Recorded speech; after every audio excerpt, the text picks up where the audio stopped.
Livro de Apocalipse, capítulo 2, versículos 19 a 21. Eu conheço as tuas obras, e a caridade, e o serviço, e a fé, e a paciência, e a que as tuas últimas obras são mais do que as primeiras. Porém, eu tenho umas poucas coisas contra ti, porque toleras aquela mulher Jezabel, que chama a si mesma de profetisa, a ensinar e a seduzir os meus servos a cometerem fornicação e ao comerem das coisas sacrificadas aos ídolos. E eu lhe dei tempo para se arrepender da sua fornicação, e ela não se arrependeu. Esta é a quarta igreja do livro de Apocalipse, Tiatira. E Jesus, nesta palavra, ele fala sobre as obras, sobre o crescimento, que ele tinha consciência de tudo isso. Mas havia uma imoralidade espiritual dentro daquela igreja. E aquela igreja não se rendeu ao que Jesus estava prescrevendo. Ei, olhe, você está recebendo, a partir de agora, orientações de Jezabel, uma mulher que se julga profetiza. Na verdade, era a doutrina de Jezabel, aquela do Velho Testamento. Jezabel, ela adulterava a palavra de Deus e levou a antiga Israel ao adultério espiritual. E isso que Jesus estava combatendo neste momento.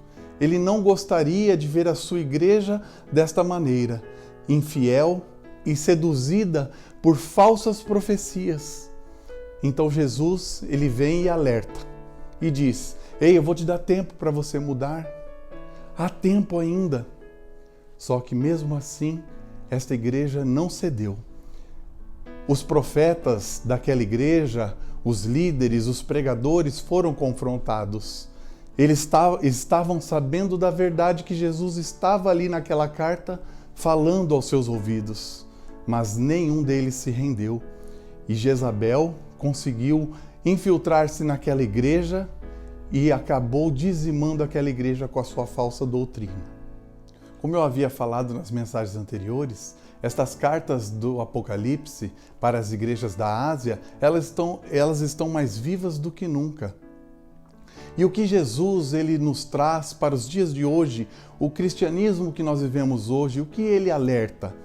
Ele nos alerta sobre a sobrevivência espiritual, porque nós estamos vivendo uma era também de adultério espiritual. A palavra de Deus, ela anda sendo colocada de uma maneira subversiva, de uma maneira que não se deve colocar. Ou seja, há coisas que andam sendo pregadas, que andam sendo colocadas para os irmãos cristãos e não tem base bíblica. Então Jesus, ele nos alerta neste momento.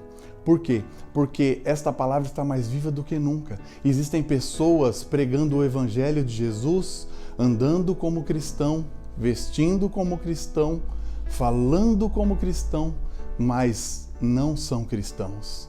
As atitudes não são de pessoas que seguem Jesus. Há lugares que se esqueceram há muito tempo da palavra de Deus e estão aí, colocando a palavra de Deus de lado. A doutrina do Senhor, o Evangelho de Jesus está sendo esquecido e há o quê?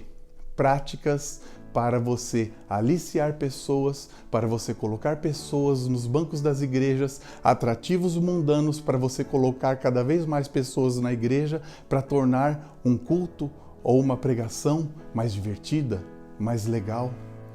Muitas pessoas estão pregando a palavra e colocando para as pessoas aquilo que as pessoas estão querendo ouvir e não aquilo que as pessoas precisam ouvir, que é a verdade revelada através da palavra do Senhor. Sabe, existe uma coisa nas nossas vidas que se chama desejo, que é diferente de necessidade. Porque, infelizmente, o desejo anda sendo muito mais alimentado do que aquilo que realmente nós precisamos, que são as nossas necessidades. E Deus, ele vem na palavra e diz que quer suprir as nossas necessidades e não os nossos desejos. Lógico que há desejos das nossas vidas que vão ser supridos. A própria palavra de Deus tem promessas para isso. E o que é o desejo? Desejo é a vontade do meu próprio interesse. É aquilo que eu estou buscando que só tem relação comigo mesmo. Já o que a palavra de Deus ela tenta nos entregar é aquilo que nós realmente necessitamos. E o que é uma necessidade? É aquilo que nós precisamos ouvir, é aquilo que nós precisamos receber, é aquilo que vem e muda a estrutura interna do nosso coração, que nos muda internamente para nós ganharmos o mundo lá fora. Porque não adianta eu querer tantas coisas se eu não tenho uma base de sustentação. Não adianta eu querer conquistar algo lá fora, na minha família, querer trazer as coisas boas, se eu não fui modificado internamente. E quando Jesus entra nas nossas vidas, ele promove uma mudança interna. E aí nós ficamos aptos a buscar e a melhorar as coisas das nossas vidas.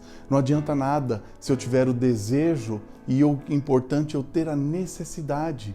Mas olha só o que a palavra de Deus fala em Jeremias 29:11. Eu bem sei os pensamentos que tenho sobre vós, diz o Senhor. Pensamentos de paz e não de mal, para vos dar o fim que vos esperais. Então, o que acontece? Você espera um fim? Você almeja um fim para você? Algo que você quer conquistar? Sim, mas a palavra de Deus ela nos ensina que primeiro nós buscamos as coisas do alto e as demais serão acrescentadas. Sabe o que acontece? Que muitas pessoas estão buscando apenas os milagres, somente as mãos de Jesus. E os milagres representam aquilo que é nosso interesse. Mas, na verdade, a palavra de Deus ela vem nos dar o fundamento, que são os pés da cruz. E é isso que nós temos que buscar. Porque milagre sem os pés da cruz, que são os fundamentos, é o mesmo que nós construirmos uma casa sem a sua fundação, sem a estrutura principal. E quando vem um vento, derruba toda essa estrutura. Queridos, se tem algo que nós não podemos nos afastar nas nossas vidas, é da palavra de Deus. Ela que nos dá a sustentação, ela que nos dá a sabedoria para nós aprendermos a discernir o certo do errado. Nós temos que nos afastar, sabe do quê? Deste suicídio intelectual e espiritual e práticas comerciais que não têm base bíblica, que estão sufocando há muito tempo os cristãos. Nós temos que fugir.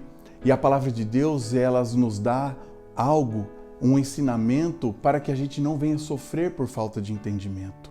Um povo com conhecimento material e um conhecimento principalmente espiritual é um povo que não vai aceitar ouvir qualquer coisa. Você tem uma base forte, bíblica na sua vida, você não vai ser pego pelos ouvidos, você não vai ficar cativo de pessoas com más intenções, porque o uso da palavra de Deus tem que ser para a coisa correta, para o que é certo. E existe, como foi falado, muitas doutrinas baseadas ainda em Jezabel. Falsas profecias, falsas promessas para te tornar cativo. Então é chegada a hora de nós ampliarmos a nossa visão espiritual, o nosso convencimento espiritual. Eu não posso vender uma oração para você. Eu não posso vender a qualidade de um dom para você. Porque o que Deus nos dá é de forma gratuita para nós ampliarmos o reino do Senhor na terra. E é para isso, não se deixe cair, porque quanto mais você tiver o conhecimento da palavra, menos você vai cair nessas armadilhas do inimigo que é tão real ultimamente. E Jesus ele nos convida a nós termos esta consciência espiritual, esta maturidade espiritual, para que nós venhamos realmente pregar o Evangelho, estabelecer dentro de nós o reino de Deus, na nossa família, em todos os lugares que nós formos, de uma maneira lícita, de uma maneira verdadeira. O que aconteceu com aquela igreja foi a união do paganismo, a união ilícita do paganismo com o cristianismo. E é isso que nós temos que combater, é isso que nós não podemos aceitar.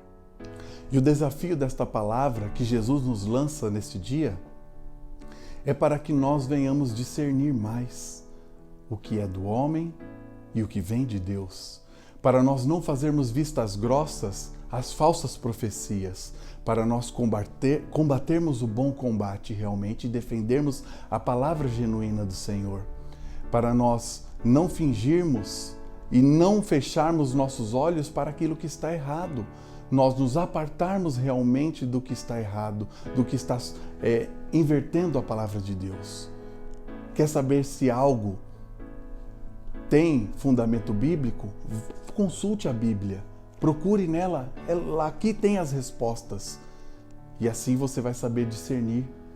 Mas há também o discernimento do Espírito, e Ele te dá este dom. Mas você precisa se aprofundar, é importante. Então que esta carta que Jesus manda para Tiatira, Ele emite para aquela igreja, seja tão viva para nós como foi no passado. Só que nós venhamos ter uma atitude diferente. Não vamos morrer como aquela igreja. Vamos ter o discernimento espiritual e vamos aceitar realmente o que vem de Deus para as nossas vidas. Pense nisso e seja um sobrevivente espiritual. E que Jesus te abençoe nesta luta que é minha e sua todos os dias. Amém.